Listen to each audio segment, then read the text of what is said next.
South Delhi के तिगड़ी में मौजूद है। इस एरिया में क्या कुछ परेशानियां हैं वो भी जानेंगे, लेकिन आप जान लीजिए कि हमारे साथ आज गेस्ट कौन है। तो बहुत बहुत स्वागत है सर आपका हमारी BBC 24/7 हिंदी में। जी, तो सर मैं पहले आपके इंट्रो से जानना चाहेंगे, हम लोग आपके बारे में पहले जानना चाहेंगे कि क्या शख्सियत हैं आप। मेरा नाम सतीश गुप्ता है, मैं यहाँ पार्षद रह चुका हूँ इस वार्ड से। एक बार मेरी पत्नी निर्दलीय रह चुकी हैं। मैं पार्टी कांग्रेस से लड़ा था और जीता था 2012 में। और मैं बाई बर्थ कांग्रेस हूँ, बाई बर्थ कांग्रेस में हूँ। मैंने जब से होश संभाला है जी, मैं अपनी पार्टी के लिए काम करता हूँ। तो सर जैसे कि आपने कहा कि बाई बर्थ, तो बाई बर्थ में तो आप अच्छे खासे मतलब वर्ष होते हैं। तो कितने वर्ष मतलब आपने दिए हैं इस क्षेत्र में और इस कांग्रेस पार्टी से? मैं 1988 में जी 87-88 में ब्लॉक, ये तुगलकाबाद ब्लॉक कांग्रेस कमेटी होती थी जो बदरपुर से लेके और मेहरौली तक होती जी, एक ही विधानसभा होता था उस समय ये जी। मैं इसका यूथ कांग्रेस का प्रेसिडेंट बना जी। उसके बाद में अलग अलग जो भी पार्टी ने जिम्मेवारियां दी वो आखिर तक अभी तक निभा रहा हूँ। पहली बार मैं तब बना था 1987 और 88, और उससे पहले मैं एक्टिव रहता था एरिया के अंदर, लोगों के काम करता था, सोशल एक्टिविटी काफ़ी थी मेरी। जैसे कि आपने कहा पार्षद रहे हैं, तो जैसे कि बहुत मुद्दे होते हैं, उन मुद्दों पर भी आएंगे। मैं आपसे जानना चाहूँगी कि अभी हाल ही में जो है सदन का एक मामला सामने आया है, तो सांसद रमेश बिधूड़ी जी के द्वारा जो है heat of the moment create किया गया, और वो जो है वहाँ पर एक ऐसा भयावह रूप ले लेता है कि उसमें जो है शब्दों की जो मर्यादा है वो थोड़ी सी ख़त्म सी दिखती है। तो क्या कहना चाहेंगे उस पर? दानिश अली भी दूसरी ओर ऑल्सो हमारे जो है सांसद हैं और इधर भी हमारे सांसद हैं, क्या कहना चाहेंगे? मैडम, ये पार्लियामेंट का मुद्दा है और इसमें हमारी नेता राहुल गांधी जी ने भी ये बात कही है जी, ये मुद्दा पार्लियामेंट का है, ये स्पीकर का मुद्दा है। हाँ, कौन आदमी किसकी क्या विचारधारा है वो अपने तरीके से बात करता है जी। हमारी विचारधारा ये नहीं है। हमारी विचारा हमारी पार्टी की और हमारी ये है कि हम सबको साथ लेके चलो, क्योंकि ये देश सब लोगों का है। जो लोग इस देश के अंदर रहते हैं उन सब का है ये देश, किसी एक का नहीं है। जी जी, देश सभी का है, एक का नहीं है। बहुत अच्छी बात आपने रखी है।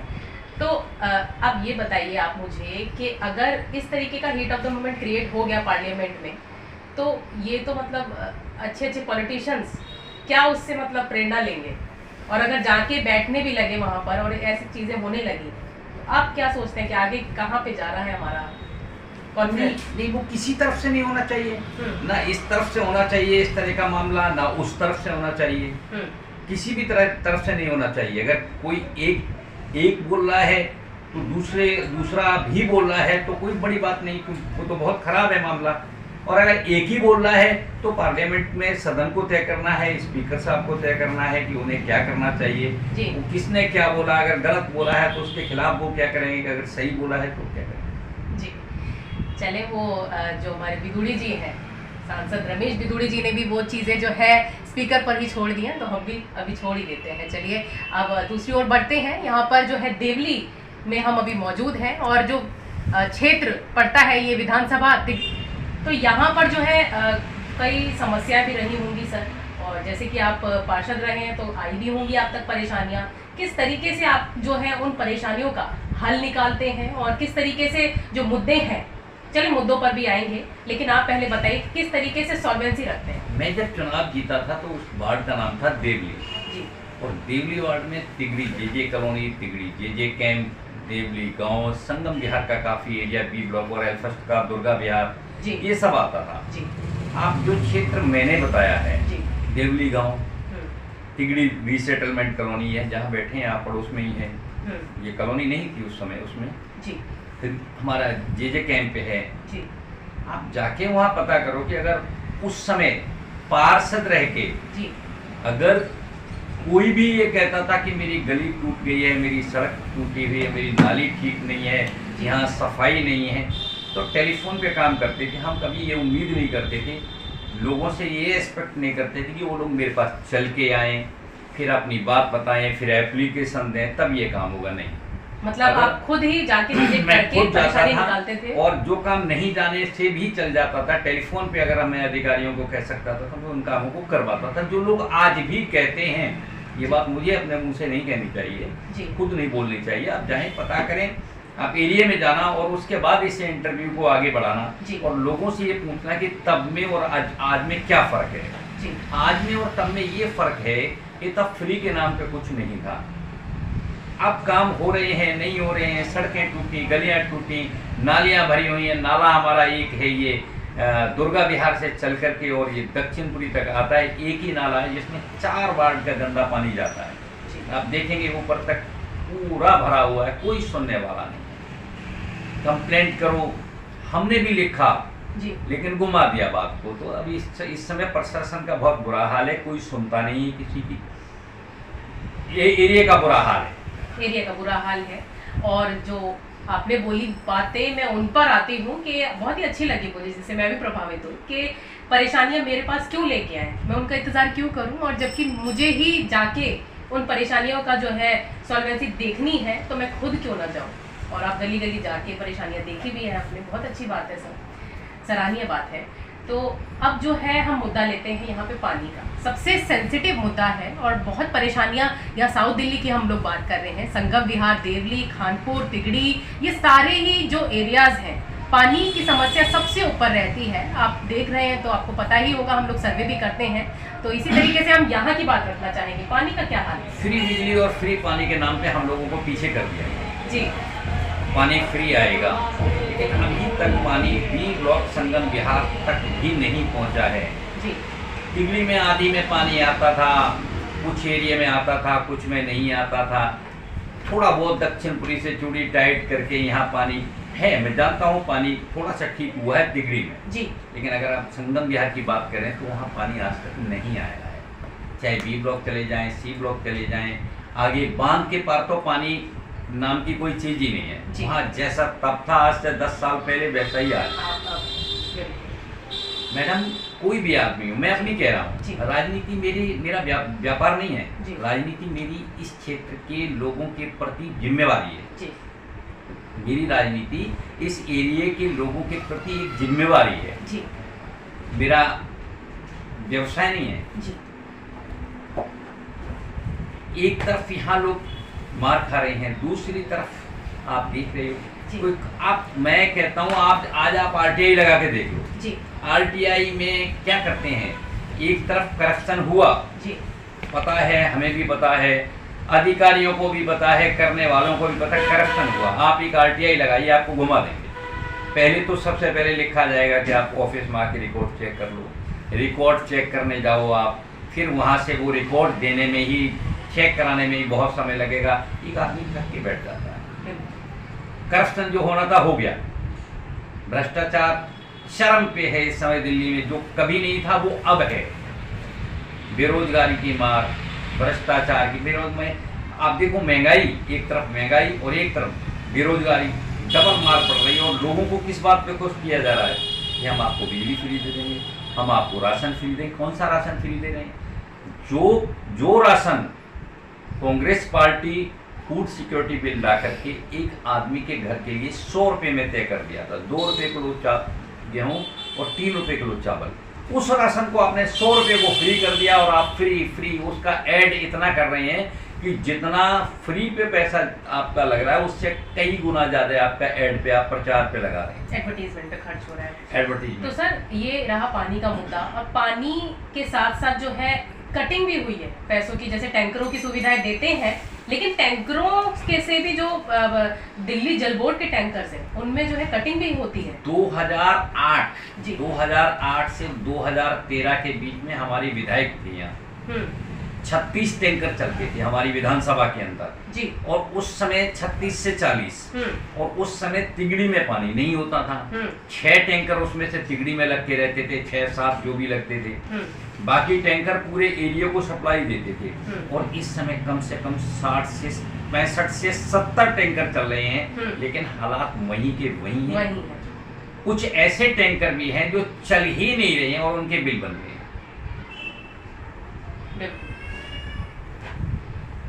बिल्कुल, ये कम शब्दों में जो है चीज़ें रख दी हैं सर ने, और समझ भी आ गई होंगी आपको कि किस तरीके का बेहाल है, बदहाल है पानी को लेके जो ग्रस्त लोग हैं, वो इस तरीके की परेशानियां आज भी देख रहे हैं इस एरिया में जी। तो अब हम आते हैं सड़कों के मुद्दे पर। सड़कों के क्या हाल है सर, क्योंकि बहुत ही मतलब आपको क्या बताऊँ, रतिया मार्ग के हाल तो आपने देखे ही होंगे, दिल्ली का आना जाना भी होता है मेरा वहाँ पे कई बार, तो वहाँ पर जो है रोड्स की समस्या ऐसी हाल है कि मतलब मैं आपको क्या बताऊँ, स्कूल की बच्चियां भी साइड से जा रही होती हैं, वहीं पे जो है रिक्शे पलट भी जाते हैं कई तो, और मैंने देखा वो आंखों का दृश्य मैं देखा हुआ भी बता रही हूँ आपको, तो ऐसे हाल भी है रोड्स के। तो क्या कहना चाहेंगे इस पर? रतिया मंगल बाजार रोड संगम बिहार का 2011 में जो लेट श्री अरविंदर सिंह लवली जो एमएलए थे, उन्होंने बनाया था, ये जी बनवाया था सरकार से। और हमारी पॉलिसी ये है, सरकार की गवर्नमेंट की पॉलिसी में, आप 5 साल के बाद आपको कोई भी गली या नाली अगर टूट गई है या नहीं टूटी है, उसको आपने चेक करना है, उसे बनाना है जी। 2011 के बाद अब 2021 में जाकर के या 22 में ये जो टाइल वाला रोड अब बनाया है, 10 साल 11 साल तक कोई बहुत बुरा हाल पड़ा रहा इस सड़क का, लोग चिल्लाते रहे लेकिन कुछ नहीं, कोई सुनवाई नहीं, बड़ी मुश्किल से जाकर के रोड बनाया। मतलब बहुत ही हालात खराब हैं अभी भी जो है, हम देख रहे हैं परेशानियां तो संगम विहार से लेकर यहाँ पे भी, मतलब रोड्स कहीं कहीं ऐसे आपको दिखेंगे कि जहाँ पर आप सोचेंगे कि नहीं चलो कोई और दिन ही यहाँ पे आ जाएंगे, क्योंकि यहाँ पे तो हाल ऐसा खराब है, अगर आप जाएंगे भी तो फिर आपको आना भी है उसी रास्ते वापस, तो किस तरीके से आप जो है उसके अंदर जाने का प्रयास करेंगे, आपको अंदर कोई मंजिल ही नहीं दिखेगी जब वो रोड ऐसा खराब आपको दिखेगा, आप फंस जाएंगे उसमें जी। तो अब चलिए हम सर दूसरे मुद्दे पे आते हैं। ये तो हो गई पानी की बात, रोड्स की बात, सेफ्टी की बात करते हैं, महिलाओं की सुरक्षा की बात करते हैं। तो इधर पे क्या हाल है, महिला जो है सुरक्षा है आपके एरिया में, और कैमरेज के जो हाल है, मतलब कैमराज जो है पब्लिक कैमराज क्या यहाँ प्लेस है? पहले तो पानी की बात मैं आपको बताता हूँ कि जो बांध रोड से पार उधर कभी पानी नहीं गया।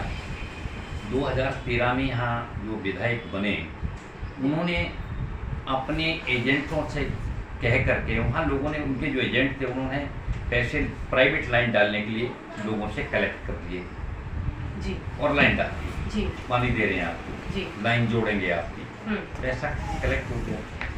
उसके बाद में पानी नहीं आया कैसे जी। 2019 में राघव चड्ढा जी ने पार्लियामेंट चुनाव लड़ा जी, वहाँ लोगों ने उनको हरवा दिया, और उसमें मेन कारण यही रखा कि आपने जो वायदा किया था, हमें पानी नहीं मिला आज तक। उन्होंने शिकायत की हारने के बाद सीएम साहब से, जो लोगों में चर्चा है, ऐसा नहीं कि मैं ये सारी ऑन रिकॉर्ड बात कर रहा हूँ, लोग ऑफ रिकॉर्ड है ये, कि लोगों ने ये इस बात का इस विषय का चर्चा बनाया है कि उन्होंने सीएम साहब को शिकायत की, सीएम साहब विजिट करने आए 2019 के बाद।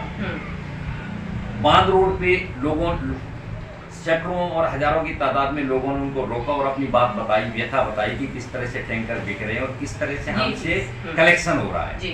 उन्होंने कहा कोई बात नहीं, आप कुछ टाइम थोड़ा सा मांगा और ये कहा कि आपके यहाँ लाइन पड़ जाएगी और पानी आ जाएगा। एक फंड पास हुआ, और फंड पास होने के बाद वहाँ लाइन पड़ गई, लेकिन पानी आज भी नहीं आया। 19 के बाद में 2019 से पानी आज 4 साल फिर हो गई, पानी आज भी नहीं आया।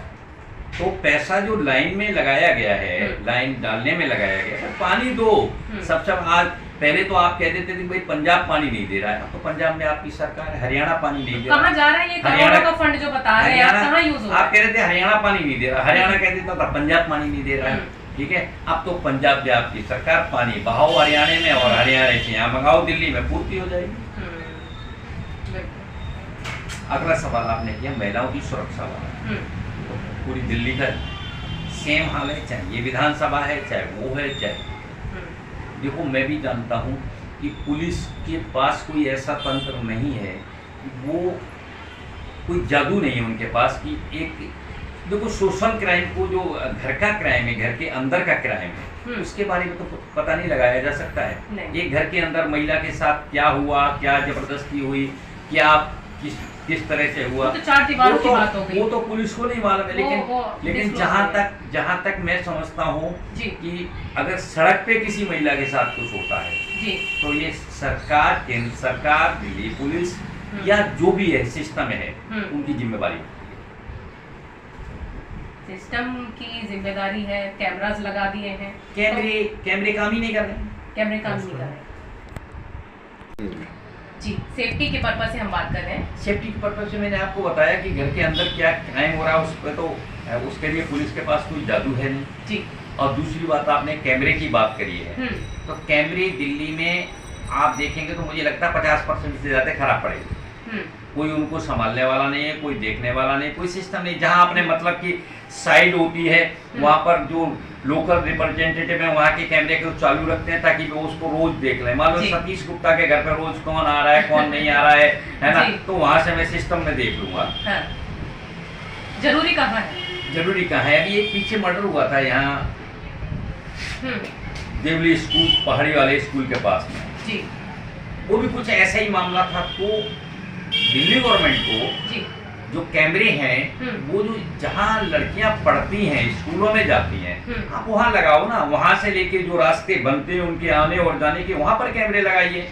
आधा क्राइम तो उसी से कम हो जाएगा। अगर कोई क्राइम होता भी तो पुलिस की नजर में 1 मिनट में, तो दिल्ली सरकार भी तो फेल है। इस क्षेत्र में ऐसे कई स्कूल हैं, सरकारी स्कूल भी हैं, पब्लिक स्कूल भी हैं, तो गर्ल्स स्कूल भी हैं जिनके आगे जो है बॉयज जो है कुछ आपत्तिजनक हरकतें भी कर देते हैं और मतलब गर्ल्स को आने जाने में दिक्कत करते हैं। मैं वही कह रहा हूँ ना, ये कॉलेज हैं, स्कूल हैं, आप वहाँ पर फोकस करें ना कैमरा लगाने की, और कैमरा सिर्फ लगाने की नहीं, कैमरे चल रहे हैं या नहीं चल रहे हैं उसकी चेकिंग भी होनी चाहिए समय समय पे। क्या होता है कि एक क्राइम हो जाता है, इस डेयरी में दंगा हुआ जी, ठीक है ना, कैमरे के जब कैमरे मांगे, कैमरे के रिकॉर्ड देखा गया तो फेल थे। अगर आप कैमरे लगाते हैं तो स्कूलों के और कॉलेजों के जहाँ से बच्चे आते हैं, जहाँ से निकल के जाते हैं, वहाँ लगाए ना आप। कोई क्राइम, कोई लड़का या कोई एंटी सोशल एलिमेंट किसी लड़की के साथ किसी तरह की कोई हरकत करता है तो कैमरे में आ जाएगा।